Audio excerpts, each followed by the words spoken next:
Good morning, everyone. Good Thank morning you. once again. Thank you all for joining our yet edition of Speak with a Diplomat. This is our July edition, and today we have Sam here to share his experience with us.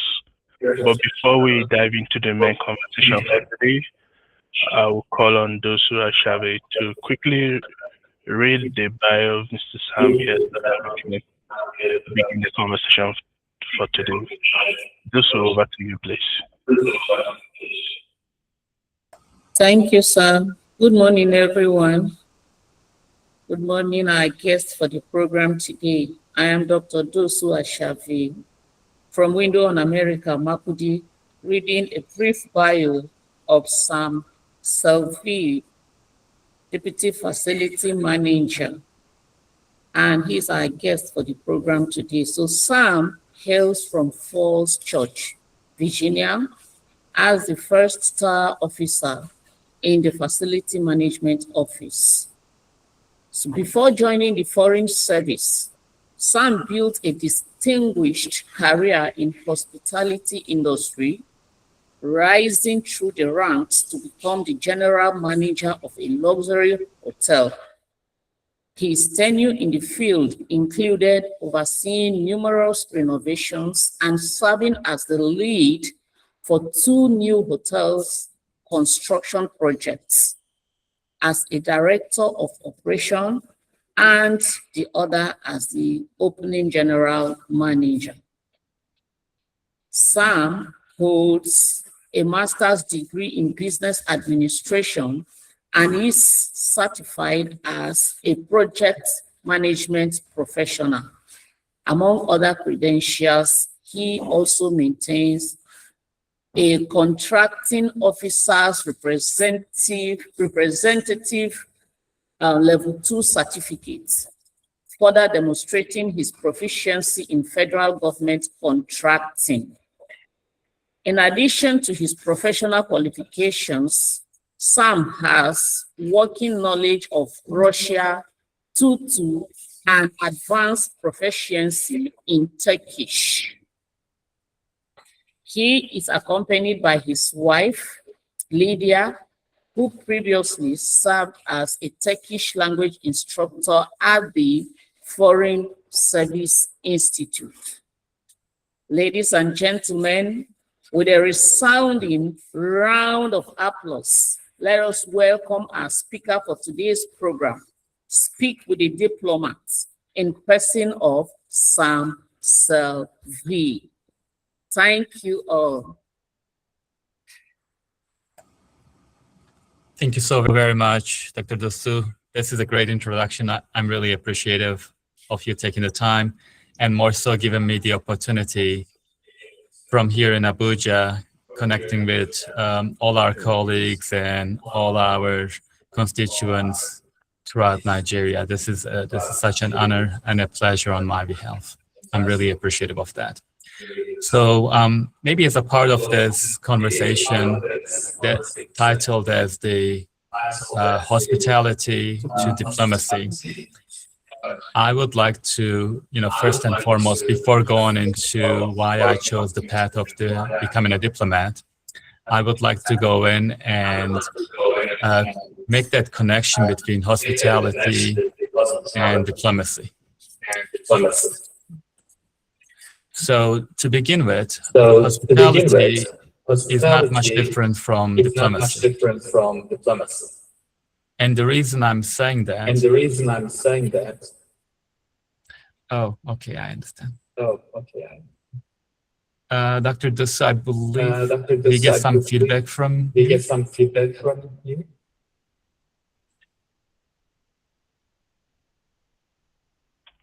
Okay, sound check. Okay, I think that's better. Yes, just go perfect. Ahead. Thank you very much, Daniel. So before I begin with my conversation as to why I chose the path of becoming a diplomat, let me draw the connection between how hospitality actually ties and feeds into diplomacy. In my past career as a hotel manager, I can tell you that hospitality at its core is not much different from diplomacy. And let me tell you the reason why.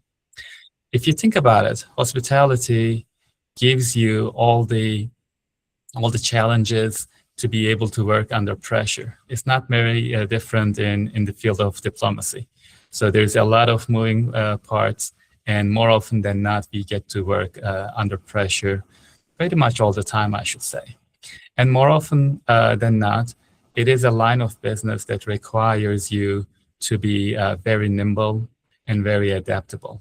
And same in diplomacy. In diplomacy, you'll have to be, as a diplomat, you'll have to be very adaptable, very resilient to change. And moving forward, hospitality also equipped me with the knowledge of being able to anticipate needs, as well as being able to understand what the person ahead of us is, in front of us, is actually really caring about. So what that means is, in diplomacy, we are building the same level of trust. So it is extremely important that we understand our colleagues, our counterparts, and making sure we find the mutual grounds to connect with them. And that is how I practically got interested and excited in becoming a diplomat. But why the line of diplomacy, right? So why would I choose to change careers after a very distinguished career in hospitality? Why would I get to take the field and choose to become a diplomat? And practically speaking, and in all honesty, I came at a point in life where I wanted to do more meaningful work, remainder of what I have in front of me. And that being said, and you can probably tell by my accent, which I'm very proud of, I'm an immigrant to the United States. So looking back, it gave me the idea, and it gave me the pleasure, self-reflecting, that United States gave me and gave my family a lot, which in return we became very indebted for a service to our country. And that being said, and speaking of the connection with the hospitality and diplomacy, and I just thought it will be a natural fit for me to transition into becoming a diplomat and be able to serve the country that gave us a lot. So that is how I transitioned into becoming a diplomat. And that brings me to my next point as to the work of a diplomat in my capacity and what I do in a day-to-day basis. So here in Abuja, I work for the management section of our embassy Abuja. And what we do is actually, a lot of what we do is, I should say, is behind the scenes. So what that means is we don't typically make the headlines as some of our other colleagues in public diplomacy or economics or political domains. However, without the work of the management, I should say that there would not be any headlines whatsoever, because in essence, any project that we handle, any meeting that we have, including this one here, and anything of logistical nature, management is the section that provides the infrastructure bit. So in other words, we, as the management office, we build the platform on which the diplomacy happens, and we maintain it, right? So, and in my role as the facility manager, I am mostly focused on making sure the spaces are safe, sustainable, and the services we provide is really up to the standards, so the diplomacy can happen. So this is more or less what we do in day in and day out on a daily basis. And maybe you might be wondering, like, all those combined, my history in the previous career as in the hospitality management, the reason why I chose to become a diplomat, being able to serve the country, as well as my work, which is very much like my previous work in the hospitality in the management office. Maybe you may be wondering, of all the places, why would I come to Nigeria? And it's no wonder. Let me tell you why. So every year, actually every couple of years, we as diplomats, we are given a list of countries to choose from. And Nigeria was my #1 pick out of that list. And I'm very proud to say that. And the reason is very, very clear, very, oh, thank you very much. I see the thumbs up from Bachi. Thank you so very much. And the reason is very straightforward. And Lagos too, go Lagos. On the list of the countries I was given, there was not any country, I should say, that comes close to Nigeria in terms of its dynamism, in terms of its culture, as well as in terms of the challenges it poses. So I was looking forward to it. And on another note, I was told Nigeria has the best jollof rice in the region. So I get to go ahead and test it out for myself. So far, so far, it's been beyond my expectations. So go Nigeria. And as the final, oh, thank you very much. So as the very final, maybe a closing topic I would like to bring the conversation to is the challenges that we as diplomats, and not only in my section, but also throughout the embassy and throughout different countries, the challenges that we face as diplomats in this line of work. And I can say it is primarily two main challenges that we are looking at. First and foremost, as I have mentioned, every 2 years, every 3 years, we are assigned to different countries, meaning there is a lot of adjustment that needs to happen. So you would need to uproot your family, uproot your belongings, and move from one location to another practically every 2 years. And it comes with its own challenges, in terms of logistics, in terms of getting your kids to schools and everything else. However, it's also very rewarding because you'll get to meet with wonderful people from around the world, and it is really the joy and the beauty of this line of work. So it is really, if you think about it, you don't get to work with people from around the world for that long if you were in any other role. So, and the way I try to overcome those challenges, those adjustments, is actually being able to absorb and being able to integrate with the society, with the colleagues that we have there on the grounds, right? So obviously, we identify ourselves with our own culture, but when we go out on our assignments, we need to be very open-minded.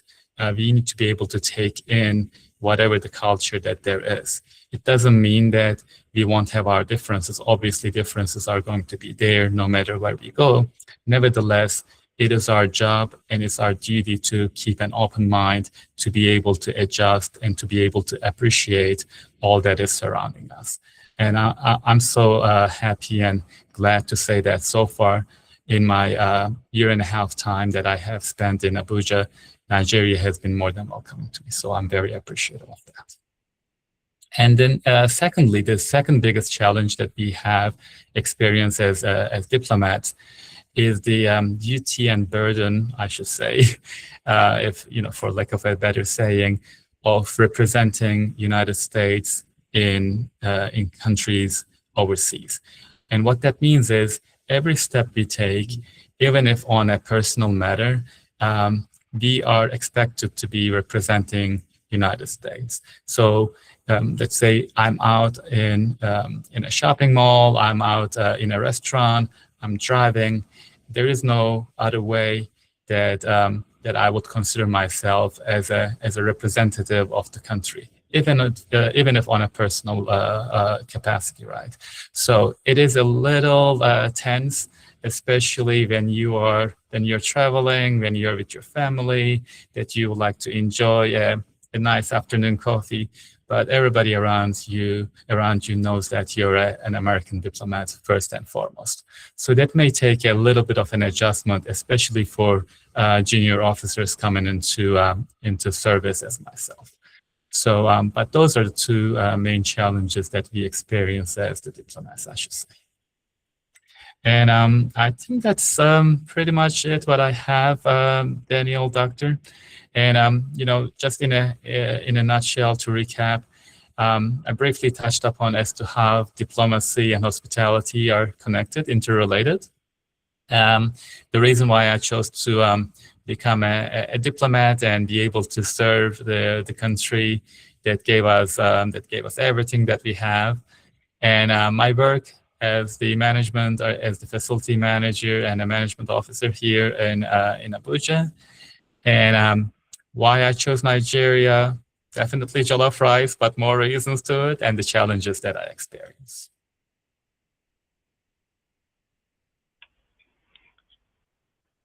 Thank you so much, Sam, for that wonderful presentation. We'll quickly just go into the Q&A session now. We start by asking a couple of questions. My first question will be on your career transition. What was the hardest part of leaving the hospitality industry to join the foreign service? What was the hardest part of leaving the hospitality industry to join the foreign service? Wonderful. Thank you very much, Daniel. That's a great question, as a matter of fact. So I don't want to be the one boasting about it, but I was really top of my game in hospitality, right? So I knew I knew the industry in and out. I knew what it takes to become a general manager, because I advanced through the ranks to get there.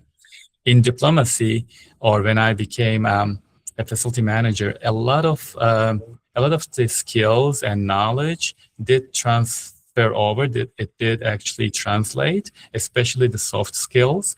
However, I also realized that I came into an organization in which the dynamics and the way of doing things is quite different. So there was definitely an adjustment from so to speak, from a private sector into a government entity, to a government organization. So that was my hardest challenge, getting or transitioning into this current role. Oh, great. Thank you for that wonderful response. My second question, we actually border on your journey as an immigrant. The question goes this way. How did your experience as an immigrant shape the way you now represent the United States to people in other countries? Oh my goodness, that's a great question, Daniel. So if I understand you correctly, you are asking of my experience as to how being an immigrant in the United States translates over becoming a diplomat. Wow. In a nutshell, I should say I am the American dream. So I am very proud of it, because if you think about it, I came to the United States with just 2 bags and a couple of dollars in my pocket, and now I am in a position here in an embassy, having the privilege and the honor to be able to represent this country that I have never dreamt of. So, and this is what makes America great, because of the opportunities that it empowers. It empowers its citizens with. So I'm truly grateful and indebted for all this. All right, thank you. Please, for those of you who have questions, please please prepare your questions, get them ready. You can set them in the chat box. We'll pick them up and read it to Sam, or you can just get them. Just be prepared for them so that you can as well use your virtual hands so that we can recognize you to speak as well. So beyond the jollof rice you mentioned, in the course of your presentation, what has surprised you most about Nigeria since arriving? Wow. So what has actually surprised me is the talent and the creativity of the of the individuals that I get to work with. So every so often we run into challenges, just like in the hospitality industry is in management. We run into the challenges of maybe getting things in, getting parts, getting supplies, or getting things to work. But the ingenuity of our colleagues here locally at the embassy is beyond what I could have anticipated, to be perfectly honest. You know, every issue or every roadblock that we run into, I'm sure there is a senior local colleague that comes to us and say, Mr. Sam, no wahala, we'll get this going, we'll get this worked out. So you just do what you need to do. So, you know, just being able to overcome those challenges, overcome those problems with a creative mindset, and also not very relentless, also not letting things go, getting them to the to a resolution. That was really, you know, way beyond my expectations, I should say. All right, thank you. Majority of our participants who are actually listening to you now are students, and this particular question will benefit them more.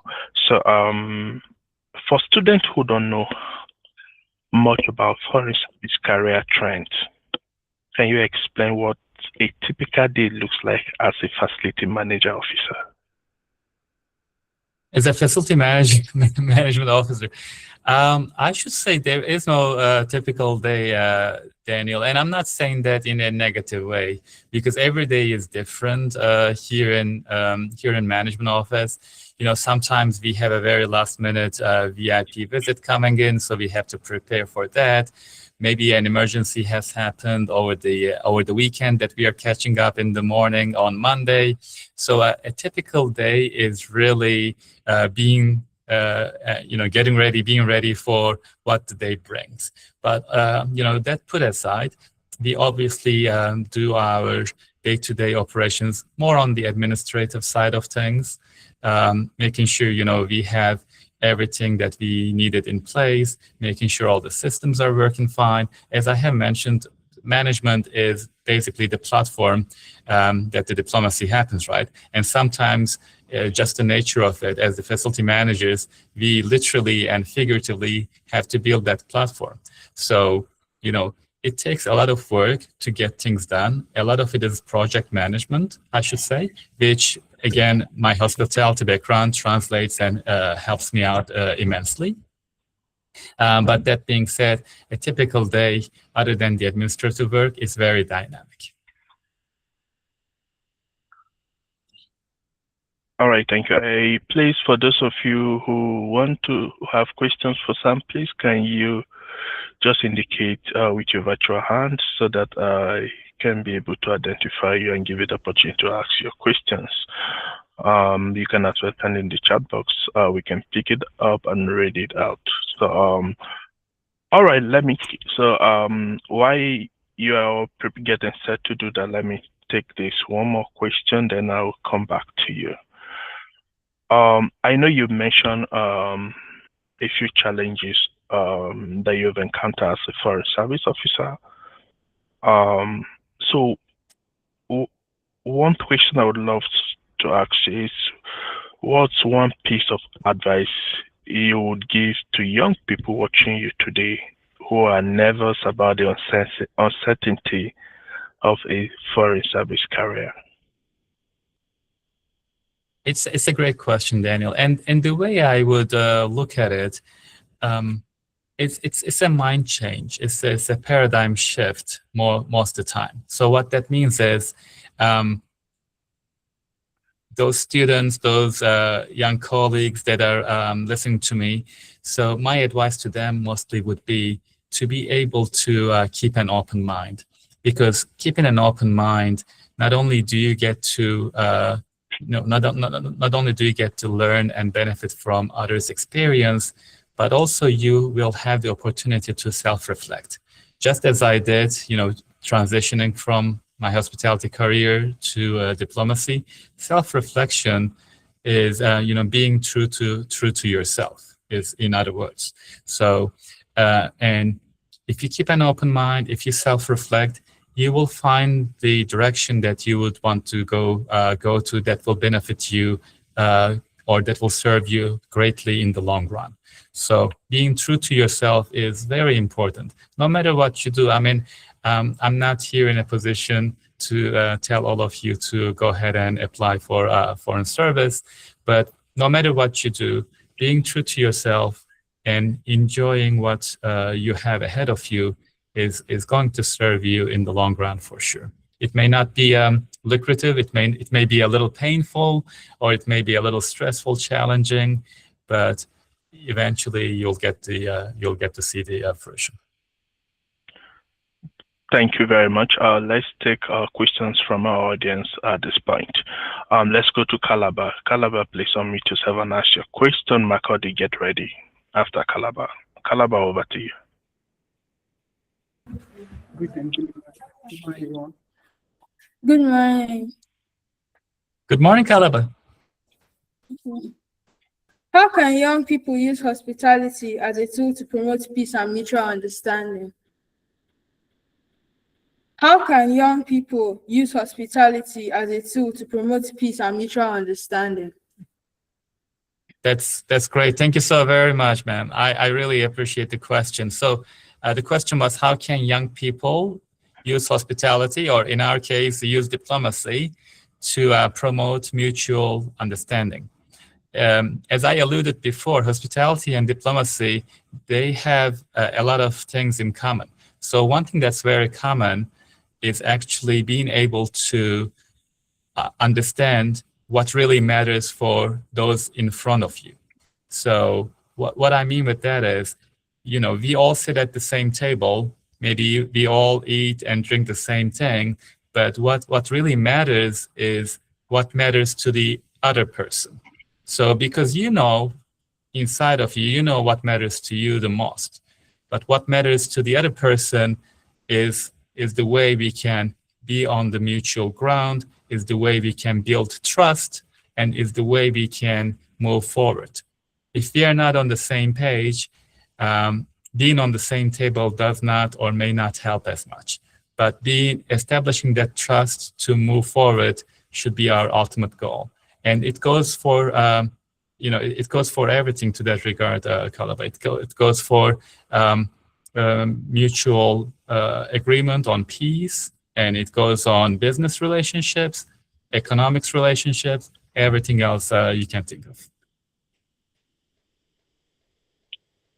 Thank you so much, Sam. Makodi, can we take your question? And Inugu, get ready. The Unilag. Inugu, Makodi, over to you. Inugu, get ready.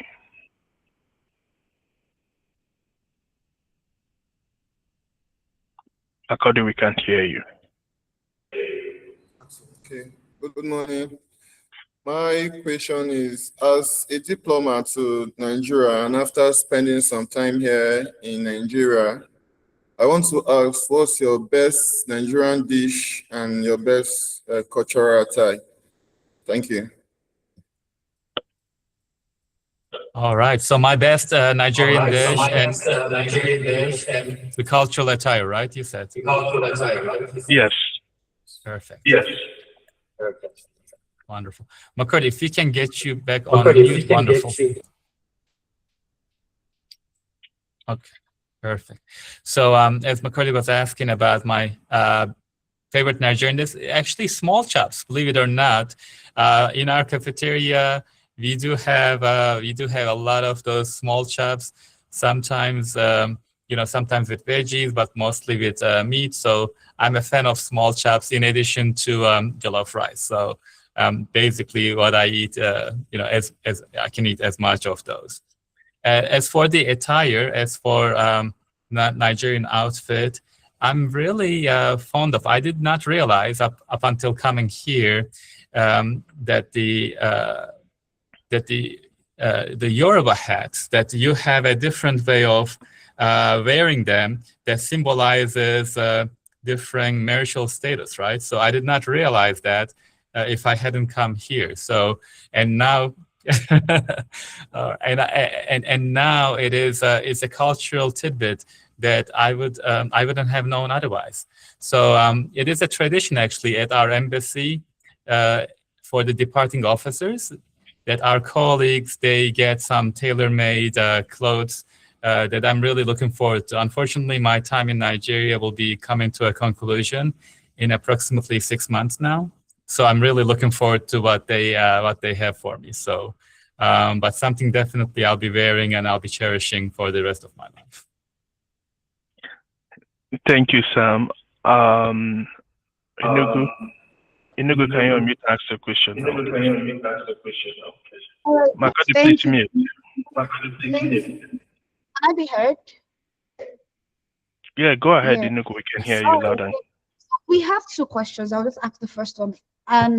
So the question is, beyond academic excellence, right?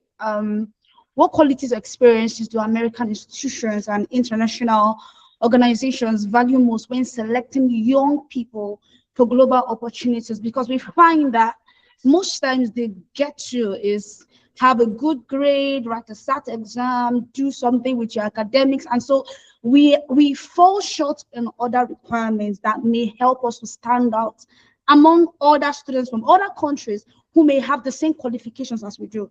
So we want to know what are the other requirements apart from academic excellence, right? That these institutions and international organizations like the American Spaces require from Nigerian students. So I don't know if I should go ahead and ask the second question, right? These are two very important questions we have. Should I go ahead to ask the second question? Yes, but like hello, excuse me, Inugu, yeah, the first question you asked borders purely on education, all right? Yeah, purely on education. Sam here is a facility manager, and we're focusing largely on his questions around his expertise, all right? So that question you asked, the first question you asked, we can direct it to our Education USA team, which they will have more information for you, unless I feel very comfortable in responding to that question. Go ahead and ask your second question. Daniel, as a matter of fact, I can answer, or I can do my best to answer that as from a business perspective, or from not strictly from an educational perspective per se, but from a hiring manager perspective. How about that? Oh, great. Go ahead, please.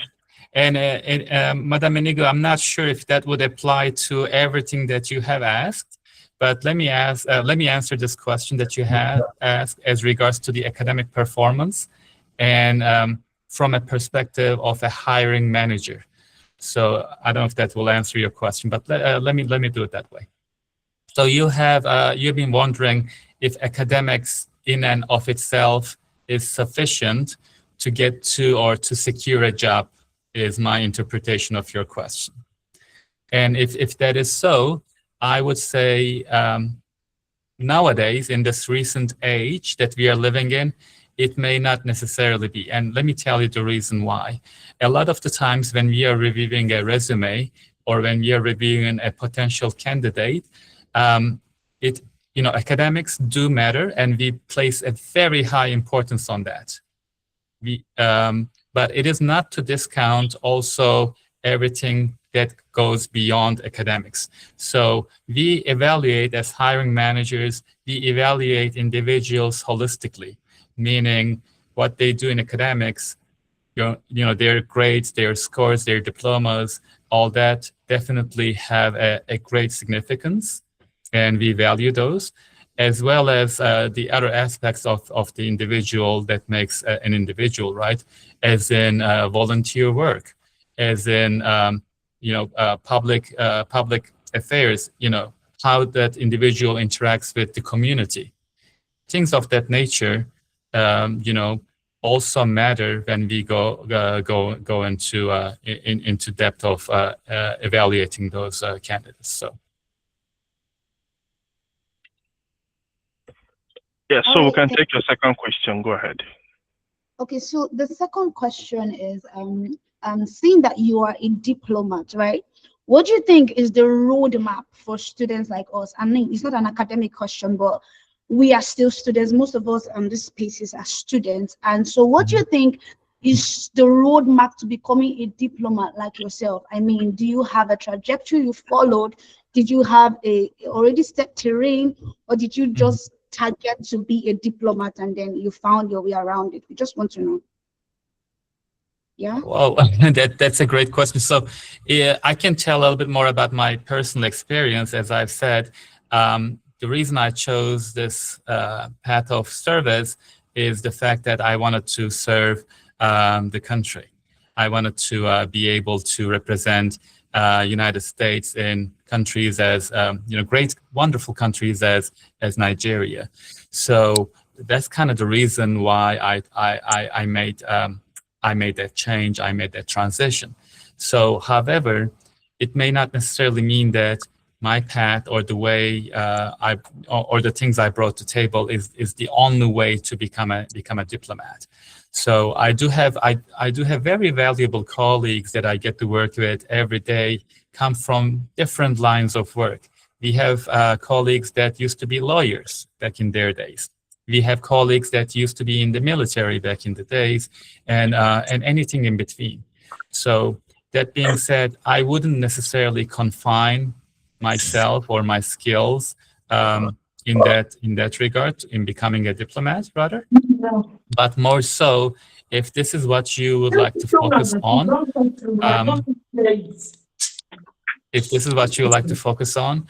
maybe draw yourself a roadmap, an individual roadmap, because I cannot be the one prescribing you as to how you should progress towards this end goal.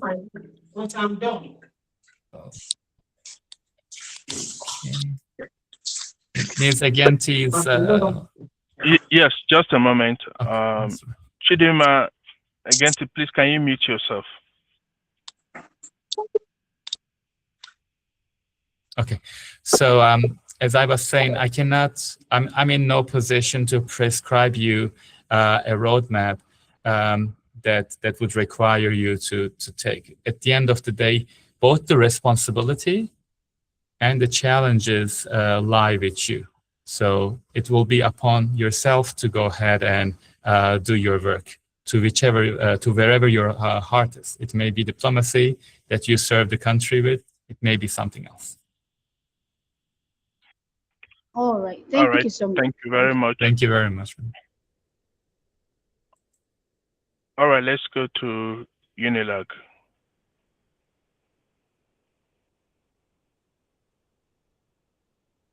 Please unmute and ask your question.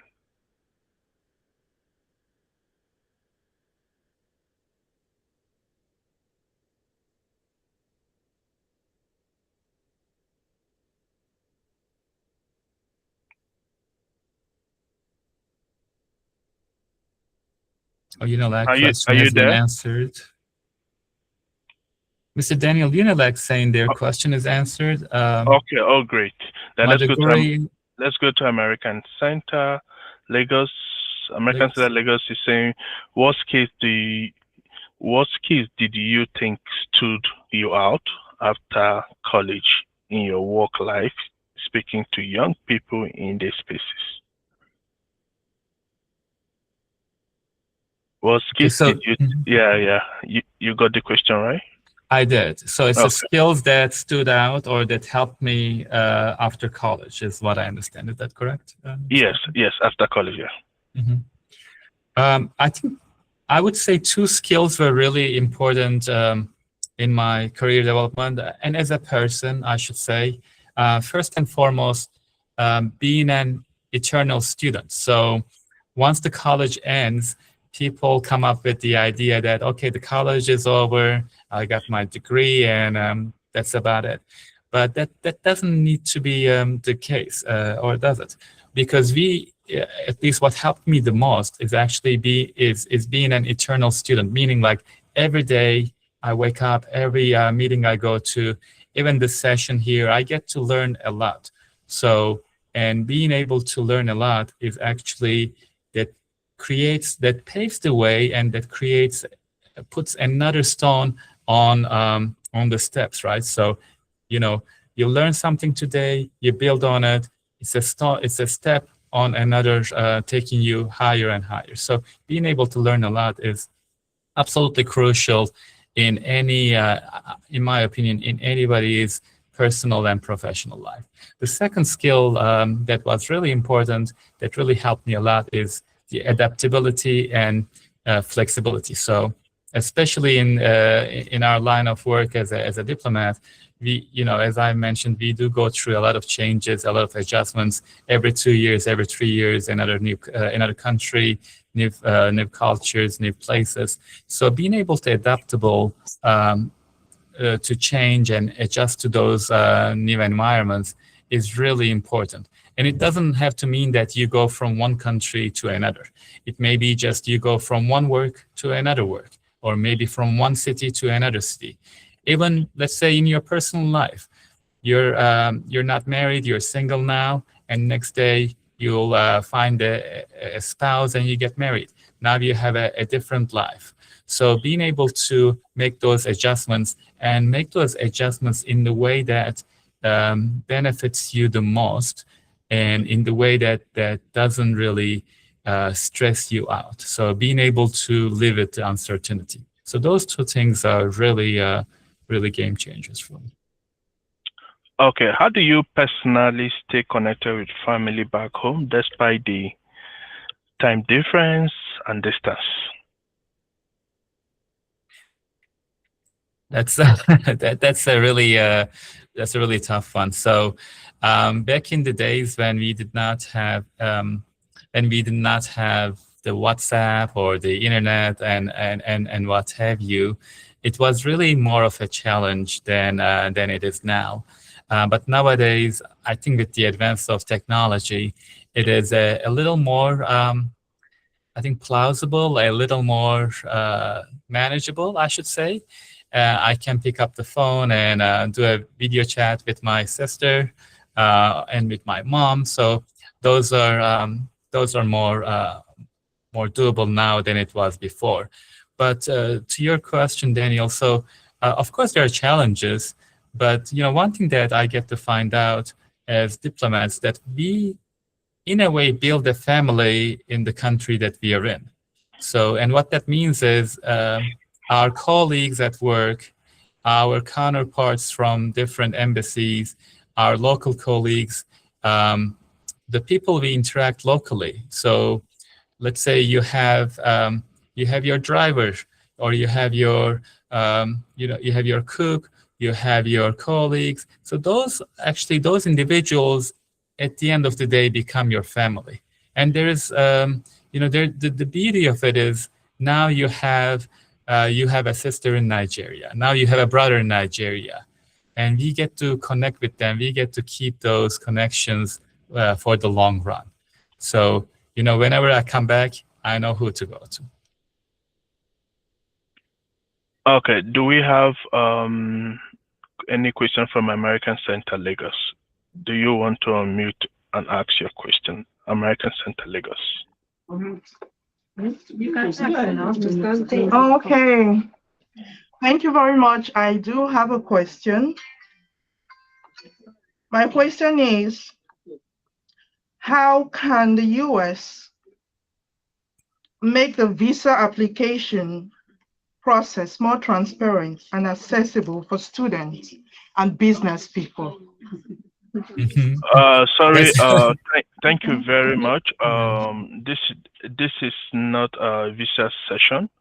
We are not taking visa question here today. We are more focused on discussing the job and experience of Sam as it relates to his job, his day-to-day job every day at the embassy here. Like you all know, he's a facility manager, and that's our focus for today. So we will not be taking their question. Any other question from Lagos before we move on? Dan, I think we have some questions on the chat box. I have seen them. Some of them are repeated questions. We cannot go back to them. Some have actually responded to them. A lot of them are repeated questions. For window window on America, Joss. Okay, how can storytelling be effectively used as a strategy to enhance hospitality management and improve the overall guest experience? Sam, did you get the question? I did get the question, but I'm taking my time to respond to it because it's a great question in and of itself. But I'm actually guilty of not doing such a great job in terms of storytelling, which I know is super important. Storytelling is crucial, especially when you go in front of a group of individuals, as this is, or when you go even in business meetings, right? So you go ask for more budget. Let's say you go in front of your boss and you need more money to, let's say, buy something and fix something or improve something. There's got to be a story behind it. And the effective way to tell it will either make the approval or break the approval, right? So I'm really not very great at storytelling. That's something that I'm working on. Window America, Joss, that's something that I'm working on. But there is no shame in it, right? So there is no shame in constantly improving every day. So maybe we'll get to work with our colleagues here locally, and we can get their support in helping us to become a better storyteller. You know, I told my story a little, at least, how I came in as an immigrant, as a diplomat, and my transitions and as such, but something that I'm learning myself. All right, thank you, Sam. Thank you. Yeah, so Sam, looking back, what's the most meaningful moment you have experienced so far in your foreign service career?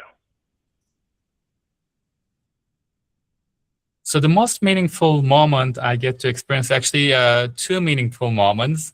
As I have mentioned, you know, we are given a list of countries to choose from.